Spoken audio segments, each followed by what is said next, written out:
কারে দেখাবো মনে দুঃখ গরিদয় সিরিয়াল, সেই শানুরের গান তাদের পছন্দ হয়। নাটক তাদের পছন্দ না, ফুটবল খেলা তাদের পছন্দ না। এখন দেখতেছি বলতেছে ফুটবল খেলা যারা দেখবে এরা কাফের, আর্জেন্টিনার খেলা দেখা যাবে না, ব্রাজিলের খেলা দেখা যাবে না। তারা বলতেছে তারা আমাদেরকে মধ্যযুগে ফেরত নিতে চায়, বর্বরতার দিকে নিয়ে যেতে চায়।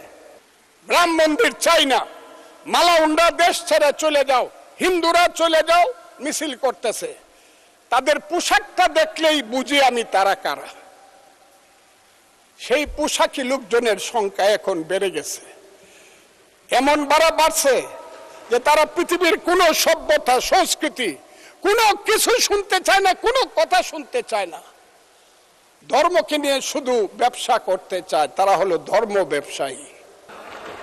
মাননীয় স্পিকার, এখন 10 মিনিট দিলে অসুবিধা নাই, আর সারা রাত দিলে অসুবিধা নাই। একজন মানুষকে বয়স 78 বছর, 40 বছর আগে আমি এই সিটে ছিলাম। 40 এখানে একজনও নাই, আমি নয় এখানে নাই, এখন নাই, আছে 2-1 আছে। আমি 40 বছর আগে এখানে ছিলাম। আমি 11টা থেকে এখন রাত্র 9টা পর্যন্ত বসে আছি। আমাকে বলা হয়েছে 20 মিনিট সময় দেওয়া হবে, এখন আপনি বলছেন 10 মিনিট। এনে চিফ হুইপ সাহেব দেখেন আমার এখানে আনলিমিটেড লেখা আছে। মাননীয় সদস্য, আমার জায়গা থেকে আমি এগুলো বলতে পারি না, বাট টাইমটা সরকারি দলের চিফ হুইপ, মাননীয় চিফ হুইপ নির্ধারণ করে দেন। না ঠিক আছে মাইলড, আমি আপনাকে তো বলছি না, আমি বলছি ওনাকেই বলছি যে এখন আপনি বললেন 10 মিনিট, আমি 10 মিনিট কথা বলতে পারবো না এখন এই কারণে যে এখন যে অবস্থা আমার মানসিকভাবে, আমি I am not ready to speak before your lordship honour. Rules রক্ষা করার জন্য কথা বলে যাচ্ছি, না হলে আমার কথা বলার কথা না। দেখুন বলতাম না, আমি শুধু হাউজের সম্মানে, আপনার সম্মানে আমি কথা বলে যাচ্ছি। অনেক কিছু চাই, অনেক কিছু চাই না, জীবনে অনেক কিছুই পাই নাই, অনেক কিছু পাইছি। যা হোক, তারপর আমি বলি কেন পান্থ ক্ষান্ত হও হেরি দীর্ঘ পথ, উদ্যম বিহনে কারো পুরে মনোরথ, কাটা হেরি ক্ষান্ত কেন কমল তুলিতে, দুঃখ বিনা শুক্লাভ হয় কি মোহিতে। ছোটবেলার কবিতা। জলে না নামিলে কেহ শিখে না সাঁতার, হাঁটিতে পারে না কেহ না কে আসার। এখানে এবারের যে বাজেট, আমি প্রথমে 1972 সনের বাজেট দেখেছিলাম। আমি পার্লামেন্ট মেম্বার ছিলাম না, কিন্তু ঢাকা বিশ্ববিদ্যালয়ের ছাত্র ছিলাম তখন। 70 সন প্রথমে দেখেছিলাম, মিছিল করেছিলাম বিরুদ্ধে।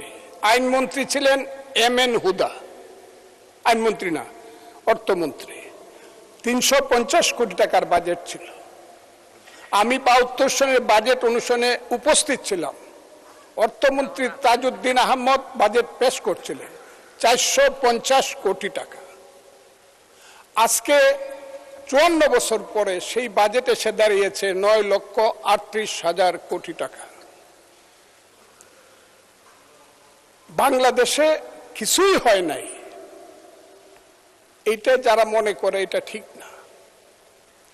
এখন বাংলাদেশ যেদিকে চলছে, এত বড় একটা বাজেট অত্যন্ত সুন্দর এবং নিখুঁতভাবে দেওয়ার জন্য আমি বাংলাদেশের নেতা, আমাদের নেতা, বাংলাদেশ সরকারের প্রধানমন্ত্রী জনাব তারেক রহমান, অর্থমন্ত্রী জনাব আমির খসরু মাহমুদ চৌধুরীকে অন্তরের অন্তঃস্থল থেকে ধন্যবাদ জানাচ্ছি। এখানে বাজেটের মূল 3টে ব্যাপার খুব সামনে এসেছে। একটা শিক্ষা, সবচেয়ে বেশি বাজেট হয়েছে।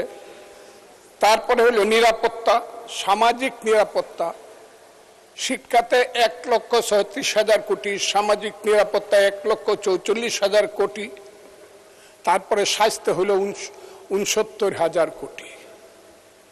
এত বড় বাজেট, এত ব্যাপক ভাবে সমস্ত দিক রক্ষা করে একটা বাজেট দেওয়া, এটার খুব বেশি ত্রুটি আছে। ত্রুটি থাকলেও আমি বলবো, কিছুক্ষণ পরেই বলছি। এটা আমি মনে করি না খুব বেশি ত্রুটি আছে। এটা কিভাবে বাস্তবায়ন হবে এত টাকা বাজেট ঘাটতি বাজেট নিয়ে, এইটাই যারা জিজ্ঞাসা করছেন আমার বিরোধী দলের সম্মানিত সদস্যরা, এটা আগামী বছর যখন আমরা পারবো না তখন জিজ্ঞাসা করবেন। এটা এখন জিজ্ঞাসা করার ব্যাপার না। আপনাদের আশঙ্কাটা থাকুক, কিন্তু আশঙ্কা থাকলেই সবকিছু, আশা থাকলেই সবকিছু হয় না। আমরা পারবো না, কারণ আপনারা ইলেকশনের সময় মনে করেছিলেন আমরা বোধহয় পারবো না, কিন্তু আমরা কিন্তু পেরেছি।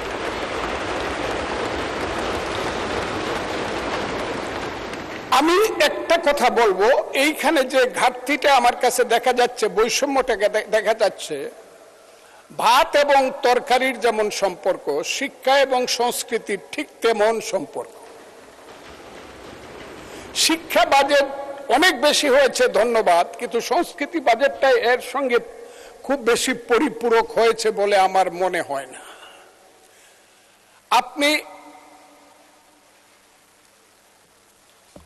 আমি খুব ক্লিয়ারলি আপনাকে বলতে চাই যে একটাকে অনাহারে রেখে আর একটা খুব সুস্থভাবে চলতে পারে না। কারণ আমাদের দেশের শিক্ষার সঙ্গে যদি সংস্কৃতির সঠিক মিলন না হয়, তাইলে এখানে সভ্যতা গড়ে উঠবে না। আমার এক বন্ধু জামাতে ইসলামের, উনি চলে গেছেন, উনি নিজেকে মুক্তিযোদ্ধা দাবি করেন, সাতক্ষীরার এমপি। উনি সংস্কৃতির নামে খুব শঙ্কিত হলেন। যে জাতির সংস্কৃতি নাই সে জাতি সভ্য না, সে অসভ্য। তারা কেন সংস্কৃতি পছন্দ করে না? কোন সংস্কৃতি তারা পছন্দ করে না জানেন? তারা পছন্দ করেন ওই যে আমাদের গ্রামে গঞ্জে আমরা ছোটবেলা থেকে শিক্ষার সঙ্গে সঙ্গে যখন দিন আসতো, কোনো হিন্দু ধর্মের দুর্গাপূজা আসতো, আমাদের যখন স্কুল কলেজ বন্ধ থাকতো, আমরা যখন গ্রামে গ্রামে নাটক করতাম, এটা তারা পছন্দ করে না। কৃষক যখন শীতকালে ধান লাগিয়ে পরে যাত্রা গান দেখতে যাইতো চাদর গায়ে দিয়ে, সেই রূপবানের গান বলেন আর মা মাটি মানুষ বলেন, যাই বলেন, যখন তার হৃদয়কে ভরে আবার সকালবেলা খেতে হাল চাষ করতে যাইতো, এইটাকে ওনারা পছন্দ করে না। ওই বাউল গান যখন হয়তো, আমার মতো কথা আমি বলি, কারে দেখাবো মনের দুঃখ গো হৃদয় সিরিয়া, সেই শানুরের গান তাদের পছন্দ হয় না। নাটক তাদের পছন্দ না, ফুটবল খেলা তাদের পছন্দ না। এখন দেখতেছি বলতেছে ফুটবল খেলা যারা দেখবে এরা কাফের, আর্জেন্টিনার খেলা দেখা যাবে না, ব্রাজিলের খেলা দেখা যাবে না, তারা বলতেছে। তারা আমাদেরকে মধ্যযুগে ফেরত নিতে চায়, বর্বরতার দিকে নিয়ে যেতে চায়। সেই বর্বরতার দিকে কি আমরা যাব? যদি না যাই তাহলেই কি আমরা তাদের সাথে, আমরা যদি এইটুক ডিফারেন্স করি, আমরা যদি তাদের সাথে মিলে মিশে থাক, ওই যে এটাকে বলে কি ফ্রেন্ডলি গেম, যে মেসি শ্রেষ্ঠ গোল করেছে, 5টা গোল করেছে, যে রোনাল্ডো কালকে 2টা গোল করেছে, তাদেরকে আপনি ঢাকার মাঠে আনেন, মানুষ যদি জানে ফ্রেন্ডলি গেম, তাইলে একদিন খেলা দেখতে যাবে রোনাল্ডো আর মেসিকে, কিন্তু দ্বিতীয় দিন আর ফ্রেন্ডলি গেম খেলতে যাবে না। পার্লামেন্টে যে গেমটা হচ্ছে, এই গেমটা কিন্তু কিছুদিন পরে কিন্তু মাঠ খালি পড়ে থাকবে, কথাটা আমি বললাম। আমি আরো বললাম, এখানে কেউ যে কথাটা বলে নাই, আমি মুক্তিযুদ্ধ সম্পর্কে একটা কথা বলবো। আপনি বসে আছেন, আপনি মুক্তিযুদ্ধ দেখেন নাই, স্পিকার সাহেব থাকলে উনাকে বলতাম উনি কি করে সেই জকিগঞ্জ থেকে ধরে সিলেট পর্যন্ত শালুটিকার বন্দরকে রক্তের সাগর সৃষ্টি করে শহীদ জিয়ার নেতৃত্বে, জিয়াউর রহমানের বীরত্বের নেতৃত্বে সিলেট দখল করেছে, যে সেই রক্তের সাগর, সেই মুক্তিযুদ্ধের কথাটা আমি বলতে চাই। সেই মুক্তিযুদ্ধের কথাটা আমি এই কারণে বলতে চাই, আমাকে একটু সময় দিবেন, হাত জোর করে বলছি, আমাকে একটু সময়। আপনি তো আমাকে চিনেন, ভালো করে চিনেন, পরিচয় দেওয়ার তো দরকার নাই আমার। আমি আপনাকে বলছি, আমিও জানতে চাই এখানে মুক্তিযুদ্ধ আমাদের জাতির শ্রেষ্ঠ অর্জন কি না, এই কথাটা আমি আমার এই পার্ট থেকে বুঝতে চাই। যারা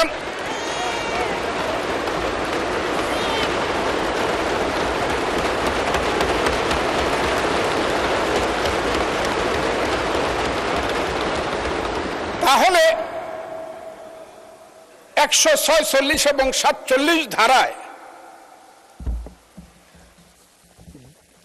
বা পেরা যে দুইটা। জি মাননীয় সদস্য, জি জি জি মাননীয় সদস্য, আমাদের মাননীয় চিফ হুইপ সময় 5 মিনিট বাড়িয়েছেন আপনার জন্য, আর আমি আমার জায়গা থেকে আরো 5 মিনিট, টোটাল 10 মিনিট হলো।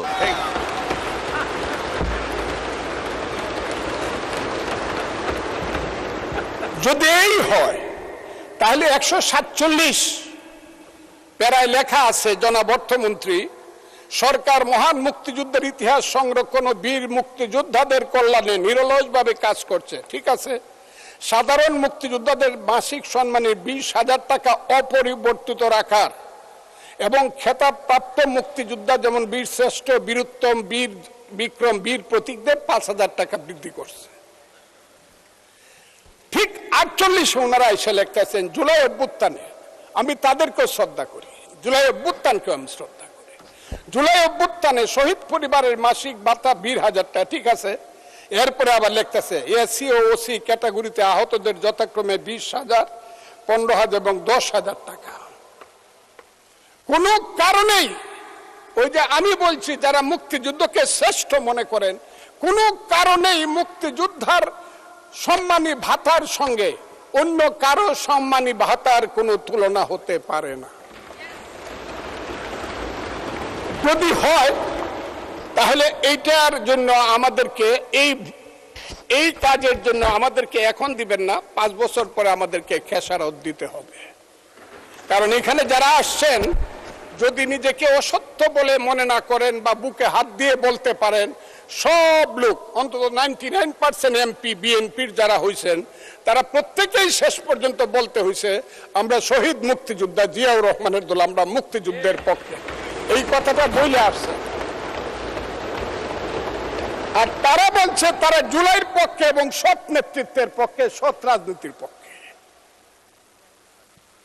কাজেই মুক্তিযোদ্ধা আর জুলাই যুদ্ধ, আমি জুলাই যোদ্ধাকে অসম্মান করছি না, কিন্তু মুক্তিযোদ্ধার সাথে কাউকে তুলনা করলে কিন্তু ভবিষ্যতে 5 বছর পরে আর উত্তরটা দিতে পারবেন না, এটা হবে না।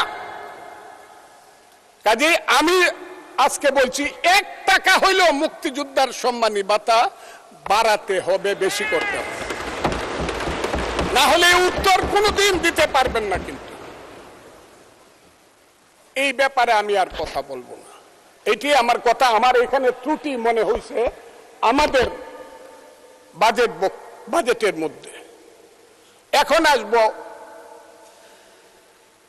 সুন্দরী মম জননী বঙ্গভূমি, গঙ্গার তীর স্নিগ্ধ সমীর, জীবন জুড়ালে তুমি, অবারিত মাঠ গগন ললাট, চুমিতব পদধূলি, ছায়া শুনি বীর, শান্তির নীর, ছোট ছোট গ্রামগুলি। আমি আসবো সেখানে, আসবো সেটা হলো আমার জন্মভূমি, জন্মস্থান হাওর এলাকা। সেই হাওর এলাকায় আপনার বাড়ি। সেই হাওর এলাকা শুরু হয়েছে চাঁদপুর থেকে ধরে গারু পাহাড়, খাসিয়া পাহাড় পর্যন্ত, জৈন্তিয়া পাহাড় পর্যন্ত। এক সময় চাঁদ সৌদাগরের রূপার নৌকা ছিল, সপ্ত ডিঙ্গা ছিল, বেহুলা লক্ষিন্দর ছিল। চাঁদপুর থেকে, আজকের চাঁদপুর থেকে ওইটা ছিল কালিদর সাগর, ব্রাহ্মণবাড়িয়া হয়ে, অষ্টগ্রাম, ইটনা, মিঠামন হয়ে, ওই ধরমপাশা হয়ে, বানিয়াচুং হয়ে, সমস্ত এটা ছিল কালিদর সাগর। সেই কালিদর সাগরকে এখন বলা হয় হাওর এলাকা। আমি বইটা সব পড়ছি, 66 পৃষ্ঠায় হাওরের ব্যাপারে শুধু একটা কথা ছাড়া আর কোনো কথা না, আমি সব বই পড়ছি। সেই হাওর এলাকা যেখানে একদিন দুধের গাই ছিল, হালের বলদ ছিল, আম গাছ, জাম গাছ, কাঁঠাল গাছ ছিল, যেখানের মানুষ ঘরে বসে থাকতো 6 মাস। আপনি জানেন কোনো কাজ করতো না, কিন্তু ধান আর মাছ ঘর ভরা ছিল। আজকে সেই ভাটি এলাকার মানুষ এইবার বারবার আগাম বন্যার কারণে, প্রাকৃতিক ক্যালামিটির কারণে আজকে হয়ে গেছে শুধু নিঃস্ব না, সারা বাংলাদেশে রংপুর এক সময় কামলা সাপ্লাই করত, শ্রমিক। এখন হাওর অঞ্চলের মানুষ সারা বাংলাদেশে শ্রমিক সাপ্লাই করে, অথচ এইটা ছিল শ্রেষ্ঠ এলাকা। ওই এলাকাটাকে দেখেই রবি ঠাকুর যখন সিলেট থেকে সুনামগঞ্জ গেল, হাসন রাজার এখানে গেল, যখন হাসন রাজার বাড়িকে দেখার জন্য, তখনই ওই এলাকাকে দেখে বলেছিল সুন্দরী মম জননী বঙ্গভূমি। এখন সেই এলাকা বিরান হয়ে গেছে, অথচ সেই এলাকায় আছে পানি, শ্রেষ্ঠ, পৃথিবীর শ্রেষ্ঠ পানি আছে, অফুরন্ত স্থান জায়গা আছে অফুরন্ত, আর আছে মাছ, আছে খনিজ দ্রব্য, আরো অনেক কিছু আছে।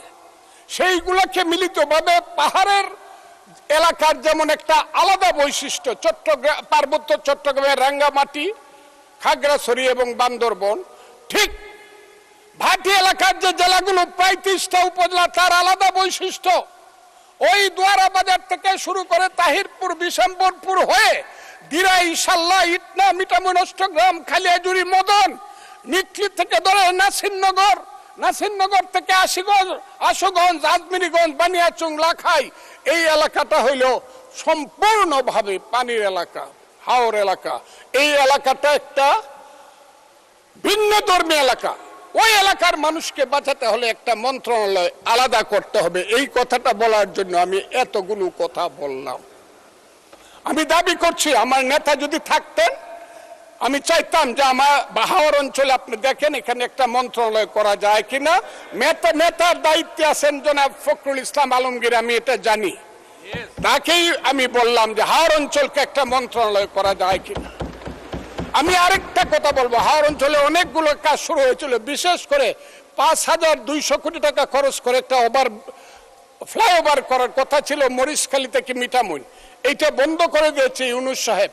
এইটা চালু করা যায় কিনা, অথবা আরো কম টাকায় হাওর একটা রাস্তা নেওয়া যায় কিনা, যাতে 12 মাস হাওরের মানুষ আমরা বাইরে আসতে পারি, ঢাকা থেকে যেতে পারে, তাহলে ওইটা হবে সবচেয়ে সুন্দর একটা এলাকা। এর চেয়ে বড় পর্যটন কেন্দ্র যে সালাউদ্দিন ভাই চায় রয়েছে, আমার সালাউদ্দিন মাননীয় সংসদ সদস্য এবং স্বরাষ্ট্রমন্ত্রী, তার কক্সবাজার যেমন পানিতে সুন্দর, আমার হাওর অঞ্চল হলো পানিতে সুন্দর। কাজেই আমি সেইখানে একটা মন্ত্রণালয় চাই, হাওর অঞ্চল মন্ত্রণালয়। এখন আসি বাংলাদেশের কথায়, বর্তমান কথায়। প্রত্যেকদিন স্লোগান হচ্ছে এইটা চাই না, ওইটা চাই না, মারামারি, শাহবাগ, পলাশবাড়ি। সেই পলাশবাড়িতে দেখা যাচ্ছে 81 ফুট রাম মন্দির হচ্ছে, আর প্রত্যেক দিন মিছিল হচ্ছে। রাম মন্দির চাই না, মালাউন্ডা দেশ ছেড়ে চলে যাও, হিন্দুরা চলে যাও, মিছিল করতেছে। তাদের পোশাকটা দেখলেই বুঝি আমি তারা কারা। সেই পোশাকি লোকজনের সংখ্যা এখন বেড়ে গেছে, এমন বাড়ছে যে তারা পৃথিবীর কোন সভ্যতা, সংস্কৃতি, কোনো কিছু শুনতে চায় না, কোনো কথা শুনতে চায় না। ধর্মকে নিয়ে শুধু ব্যবসা করতে চায়, তারা হলো ধর্ম ব্যবসায়ী। সেই সব লোকজন আজকে ওখানে যাচ্ছে, মারামারি করছে। আমি সরকারকে বলবো, স্বরাষ্ট্রমন্ত্রী আছেন, যদি মনে করেন মন্দির ওখানে করা ঠিক না বা রাম মূর্তি করা ঠিক না, বন্ধ করে দেন একদম কঠিন ভাবে, যে না এই দেশে কোনো মন্দির টন্দির বা মূর্তি করা যাবে না। কিন্তু আমি মনে করি ওই 100 না 300 ফুট মূর্তি বানাক, আমি মুসলমান, আমার কি আইলো গেল, আমি তো ওটার দিকে তাকাই না। আমি প্রয়োজনে 25 তলা মসজিদ করব, অসুবিধা কি? ওর মন্দিরে নামাজ করবে, পূজা করবে, আমি আমার মসজিদে নামাজ পড়বো, অসুবিধা কি? একসাথে কি আমরা থাকবো না? ওরা কি 9% মানুষ, 1.5 কোটি মানুষ, ওরা কি থাকবে না এই দেশের? এদের দেশ। 14 পুরুষ আগে তো এদেরই দেশ ছিল। এটা 1204 খ্রিস্টাব্দের আগে এইখানে হিন্দু এবং বৌদ্ধদের দেশ ছিল। আমরা তো এইখানে কিভাবে আসছে? আমরা আসছি হযরত খাজা মাইনুদ্দিন চিশতি রহমাতুল্লাহ আলাইহি, খাজা নিজামুদ্দিন, বখতিয়ার খাকি, হযরত শাহজালাল, শাহপরান, গেসুতারাজ, ওই চট্টগ্রামের বাইজিদ বুস্তামি, ওই বাগেরহাটের খান জাহান আলী থেকে ধরে ওলিয়া উলিয়া গাউস কুতুব দরবেশেরাই তো এই দেশে বলছে আইছে, শোনো হে মানুষ ভাই, সবার উপরে মানুষ সত্য, তার উপরে নাই, তার নাম হইল সুফিবাদ। সেই সুফিবাদকে তো তারা মানে না, তারা তো মাজার ভাঙ্গিয়ে ফেলতে চায়, তারা তো আগুন দিয়ে পুড়ে দিতে চায়। মৌলানা মৌলভী সাহেবদেরকে আমি শ্রদ্ধা করি, কিন্তু পীর সাহেবদের দোষটা কি? যে কুষ্টিয়াতে কুপায়ে মারলেন কেন? ফরিদপুরে আগুন জ্বালায় মারলেন কেন? শাহজালালের মাজার ভাঙ্গার জন্য আমার এক ভাই 4 কোটি টাকা ঘোষণা করে কেন? এখানে মাজার থাকবে, আপনি যদি মাজারে ইচ্ছা হয় যাবেন, যাবেন না। আপনি আহলে হাদিস করবেন, করেন,